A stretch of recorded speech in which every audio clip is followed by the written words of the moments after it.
சேனலை சப்ஸ்கிரைப் செய்யாதவங்க சேனலை சப்ஸ்கிரைப் செஞ்சுக்கிட்டு செய்திகளை தெரிந்து கொள்ளும்படி அன்புடன் கேட்டுக்கொள்கிறேன். வணக்கம். இன்றைய முக்கிய செய்திகள். தமிழக சட்டமன்ற கூட்டத்தொடர் நேரலை ஒளிபரப்பு செய்யப்பட தொடங்கியதிலிருந்து சபாநாயகர் மக்களின் கவனத்தை ஈர்த்து பேசுபொருளாக மாறியுள்ளார்.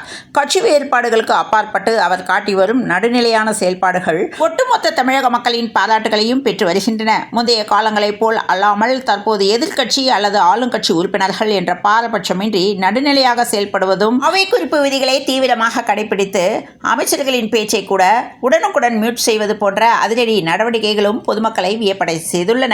74 வயதிலும் துடிப்புடன் செயல்படும் இவரது விதம் அரசியல் மேல் பெரிதாக ஈடுபாடு இல்லாத சாதாரண மக்களையும் தொலைக்காட்சி சீரியல்களை விடுத்து சட்டமன்ற நேரலையை ஆர்வமுடன் கவனிக்க வைத்துள்ளது.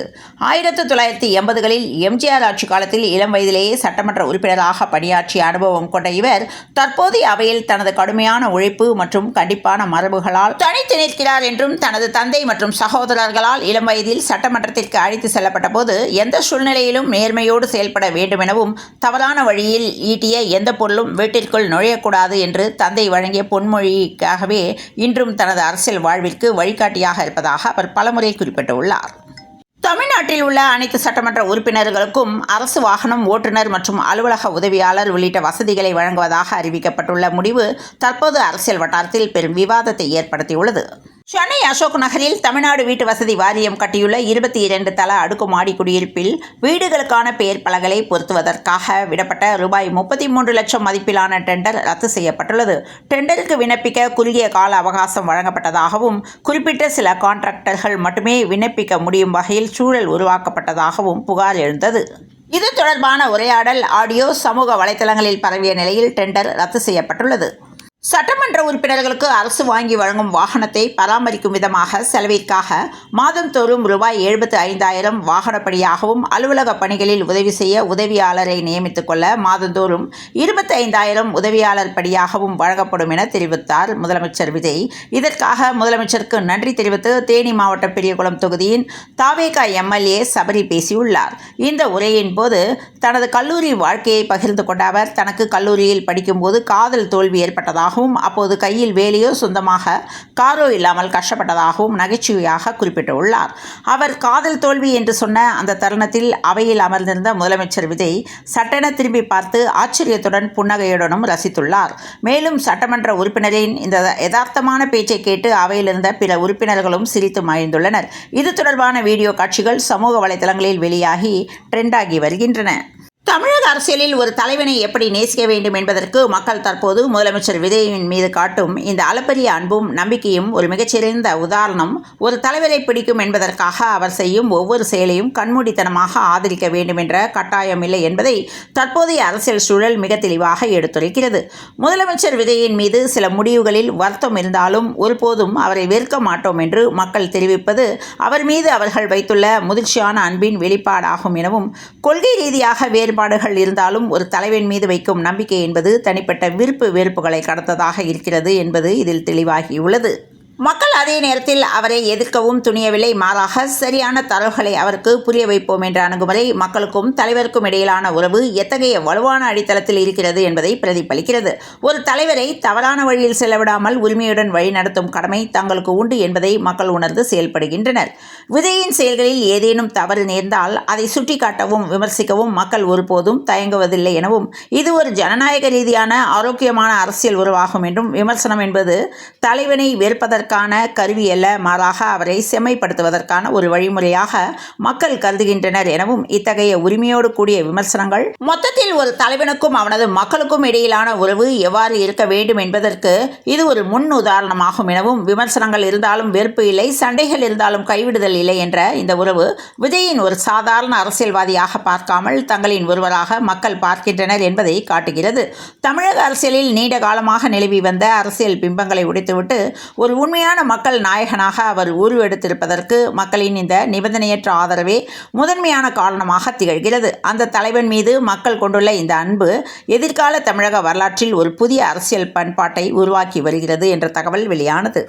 ஊரிலிருந்து இறங்கி சென்னைக்கு ரயிலில் தான் வருகிறேன், இங்கு இறங்கி சட்டமன்றத்திற்கு ஆட்டோவில் தான் வருகிறேன் என்று தாவேகா எம்எல்ஏ ஒருவர் பேசியிருந்தார். ஆனால் அவருக்கு சொந்தமாக கார் இருப்பதாகவும் தேர்தல் பிரமாண பத்திரத்தில் தெரிய வந்துள்ளது. அதேபோல இனோவா கார் கேட்டவருக்கு சொந்தமாக பென்ஸ் கார் இருக்கிறது என்று தெரிய வந்துள்ளது. பெரும்பாலான எம்எல்ஏக்கள் சொந்தமான கார் வைத்திருக்கின்றனர். வெகு சிலர் மட்டுமே கார் இல்லாத நபர்களாக இருக்கின்ற நிலையில் அவர்களுக்கு மட்டும் அரசு கார் கொடுத்தால் போதுமானது, அதை விட்டுவிட்டு அனைவருக்கும் கார் கொடுப்பது வீண் செலவு என்று எதிர்க்கட்சிகள் கூறியுள்ளன. குஜிலியம்பாறை வட்டத்திற்குட்பட்ட கம்யூனிஸ்ட் கட்சியினர் முகவரியை சேகரித்து சமர்ப்பிக்க வேண்டும் என தாசில்தார் வெளியிட்ட சுற்றறிக்கைக்கு கடும் எதிர்ப்பு கிளம்பியுள்ளது. இதனால் கலெக்டர் உடனே உத்தரவை வாபஸ் வாங்கியுள்ளார். தாசில்தார் சென்னைக்கு பணியிட மாற்றம் செய்யப்பட்டார். திண்டுக்கல் மாவட்டம் குஜிலியம்பாறை தாசில்தார் ஐயசாமி கடந்த 18ஆம் தேதி சுற்றறிக்கை ஒன்றை வெளியிட்டுள்ளார். இதனிடையே சுற்றறிக்கை வெளியிட்ட குஜிலியம்பாறை தாசில்தார் ஐயாசாமி சென்னை வருவாய் நில நிர்வாக ஆணையராக அலுவலகத்திற்கு பணியிட மாற்றம் செய்யப்பட்டார். குஜிலியம்பாறை சமூக பாதுகாப்பு திட்ட தாசில்தார் ஜான் பாஸ்டின் குஜிலியம்பாறை தாசில்தாராக கூடுதல் பொறுப்பு பணியில் பணியமர்த்தப்பட்டுள்ளார். தாவேகா அரசானது கம்யூனிஸ்ட் உள்ளிட்ட கட்சிகளின் ஆதரவோடு தான் ஆட்சி செய்து வருகிறது. அப்படிப்பட்ட சூழலில் அக்கட்சியினர் குறித்த தகவல்களையே சேகரிக்கும்படி தாசில்தாரர் உத்தரவிட்டதோடு தவறினால் நடவடிக்கை எடுக்கப்படும் என தெரிவித்துள்ளது. தமிழக அரசியலிலும் இது பெரும் பரபரப்பை ஏற்படுத்தியுள்ளது. பாஜகவானது ஸ்ரீனிவாசன் விடுத்துள்ள செய்திக்குறிப்பில், தமிழ்நாடு மகளிர் மேம்பாட்டு நிறுவனத்தின் பெண்களின் முன்னேற்றத்திற்காக செயல்படுத்தப்படும் திட்டங்களின் நிதியில் கடந்த 2023-2026 ஆண்டு காலகட்டங்களில் சுமார் 107 கோடியே 34 லட்சம் அளவிற்கு முறைகேடு நடந்துள்ளதாக கூறப்படும் செய்திகள் அதிர்ச்சி அளிக்கிறது.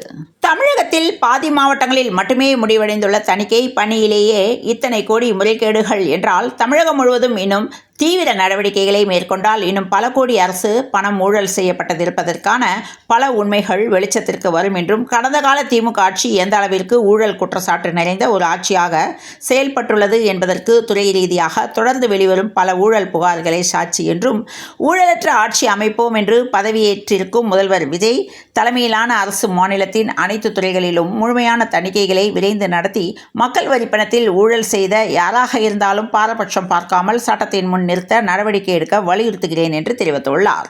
சிபிஜி போராட்டங்களில் மாணவர்கள் மற்றும் இளைஞர்கள் பங்கேற்பதை தடுக்கும் வகையில் எடுக்கப்பட்ட நடவடிக்கையை திரும்ப பெற்றது தமிழக வெற்றிக் கழக அரசுக்கு பெரும் பின்னடைவாக கருதப்படுகிறது. மாணவர்கள் மற்றும் எதிர்க்கட்சிகளின் தீவிர எதிர்ப்பிற்கு பணிந்தே அரசு இந்த முடிவை வாபஸ் பெற்றுள்ளதாக தகவல்கள் தெரிவிக்கின்றன. இச்சம்பவம் குறித்து திமுக வெளியிட்டுள்ள அறிக்கையில், முதலமைச்சர் விஜயையும் மிஞ்சிய சூப்பர் பவரின் கையில் ஆட்சி இருக்கிறதா என்று காரசாரமாக கேள்வி எழுப்பியுள்ளது. அரசின் இந்த திடீர் பின்வாங்கல் எதிர்க்கட்சிகளின் விமர்சன கணைகளுக்கு மேலும் வலு சேர்ப்பதாக அமைந்துள்ளது. முன்னாள் அமைச்சர் செந்தில் பாலாஜியை சுற்றி அரசியல் ரீதியாகவும் ஆளும் தாவேகா தரப்பிலிருந்து வழக்குகள் தொடர்பாகவும் நெருக்கடி அதிகரித்து வருவதோடு திமுக தலைமையும் கண்டுகொள்ளவில்லை என்பதாலும் பாஜகவில் இணைந்துவிடலாம் என்று ஒரு முடிவுக்கு அவர் வந்துள்ளதாகவும், அதே நேரம் அவரை மீண்டும் அதிமுக பக்கம் கொண்டு வந்து எஸ்பி வேலுமணிக்கு செக் வைக்க எடப்பாடி பழனிசாமி முயற்சித்து வருவதாகவும் அரசியல் வட்டாரத்தில் பரபரப்பாக பேசப்பட்டு வருகிறது. தமிழக முதல்வராக விஜய் பதவியேற்று 100 நாட்கள் நிறைவடைந்துள்ள நிலையில் அவரது ஆட்சியின் செயல்பாடு மற்றும் சட்டமன்ற நடவடிக்கைகள் குறித்து மூத்த பத்திரிகையாளர் ஐயநாதன் கடும் விமர்சனங்களை முன்வைத்துள்ளார். எம்ஜிஆர், ஜெயலலிதா போன்ற தலைவர்கள் சட்டமன்றத்தில் எழுந்து நின்று கேள்விக்கு துணிச்சலாக பதிலளிப்பார்கள் எனவும், ஆனால் விஜய் தரப்பு அதற்கு நேர்மாறாக செயல்படுகிறது என அவர் குற்றம் சாட்டியுள்ளார். மேலும் விஜய் தரப்பு சமூக வலைதளங்களில் உருவாக்கி வரும் பிரம்மாண்டமான பிம்பங்கள் அனைத்தும் திட்டமிட்ட பிரச்சாரங்கள் என்றும், இவை 2029 தேர்தல் நோக்கிய வியூகங்களாக இருக்கலாம் என்றும் ஐயநாதன் சந்தேகம் எழுப்பியுள்ளார்.